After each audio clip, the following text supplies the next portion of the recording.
Untuk itu, saya mulai dari pasangan paslon nomor 1 untuk menyampaikan visi misi. Pertegas apa itu stunting. Ya, kita menggunakan bahasa Indonesia dan programnya, Pak. Iya. Moderator. Jadi makna stunting itu apa? Makna dan bagaimana kemudian penerjemahan sebagai calon pemerintah ke depan. Oh ya, silakan. Waktu 3 menit dari sekarang. Ya, terima kasih. Kalau stunting itu kekurangan asupan gizi. Jadi kalau kami berpikiran sederhana itu berangkat dari rumah tangga. Jadi rumah tangga yang bahagia, rumah tangga yang bersih itu akan bisa mengurangi yang kena stunting begitu. Jadi kalau dia sehat itu akarnya dari situ. Awal itu dari rumah tangga.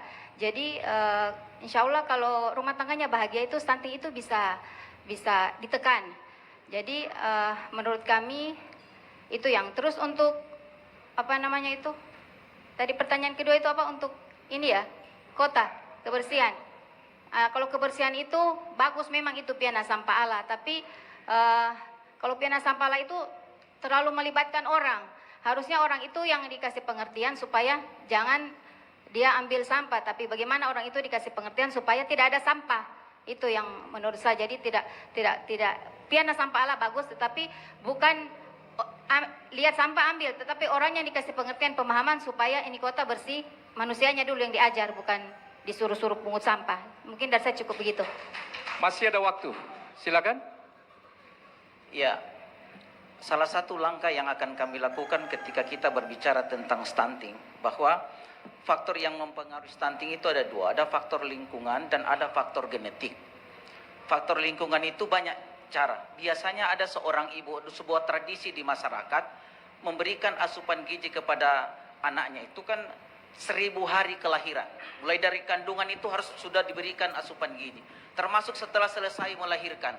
2 tahun itu kalau dalam Islam itu memberikan asupan gizi susu.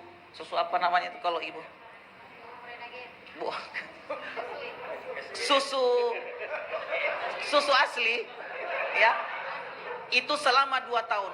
Banyak ibu-ibu kita yang memberikan asupan gizi itu tidak sepanjang 2 tahun, tapi hanya sebatas selesai melahirkan tidak diberikan asupan gizi yang baik. Yang kedua, menyangkut masalah kebersihan. Ada ungkapan orang bijak mengatakan begini, kalau Anda bukan orang sembarangan, maka jangan buang sampah sembarangan. Ini memberikan gambaran kepada kita bahwa kebersihan itu adalah merupakan sebagian daripada iman. Saya mohon maaf, saya takjub dan tersanjung dengan program Pinasa ini. Tetapi ada satu hal yang perlu kita tingkatkan. Jangan pegawai negeri yang harus diturun untuk mengangkut sampah, tapi bagaimana pekerja sampah itu diberdayakan. Orang bisa bekerja dengan baik kalau kesejahteraan pelayannya itu diberdayakan, artinya ditingkatkan.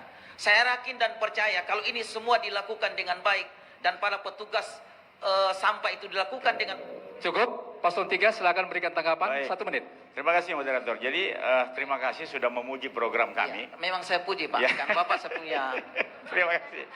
atasan saya. Penajaman kita untuk program Pinasa itu sampai ke luar negeri adalah tentu saja bagaimana pelibatan masyarakat itu, memang itulah penghargaan kita dapatkan karena adanya pelibatan masyarakat. Kalau tidak pelibatan masyarakat, kita andalkan gaji saja. No, nggak bisa. Terbatas anggaran kita. Nah, bagaimana pelibatan masyarakat itu nyata, mulai anak kecil sampai ke orang tua itu sudah melakukan gerakan moral ini dengan baik. Piana Sampah Allah ini adalah satu program yang tentu saja ke depan kita akan sentuh, terutama bagi mereka yang jadi pahlawan kebersihan kota. Nyata dari 2016 gaji mereka cuma 700, sekarang sudah mencapai 1,7. Insya Allah ke depan bisa jadi 2 sampai 3 juta. Ini bagian daripada program kita ke depan. Mereka kita hargai. Dan kemudian stunting, ini juga penting kita penekanan. Cukup, pasangan calon 3 silakan ditanggapi kembali. Tanggapan Paslon 3. Tadi kan dibilang itu piana sampah Allah bagus, bersih kota. Tapi ya kita maunya yang itu manusianya dulu yang dikasih pendidikan bahwa ini harus jaga kebersihan. Jadi manusianya itu yang ditatar dulu. Jadi jangan ya seperti yang tadi Pak calon wakil bilang itu dilibatkan ASN. Itu sebenarnya banyak mengeluh, cuma tak berani karena itu bupati.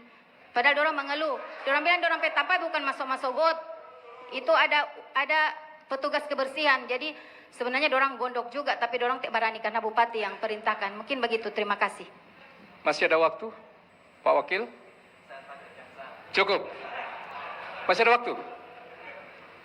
Cukup. Baik, terima kasih. Kita sudah lalui segmen keempat, debat terbuka bagian pertama. Oleh sebab itu kita beri aplaus kepada 3 pasangan calon putri dan putra-putra terbaik Kabupaten Banggai. Kita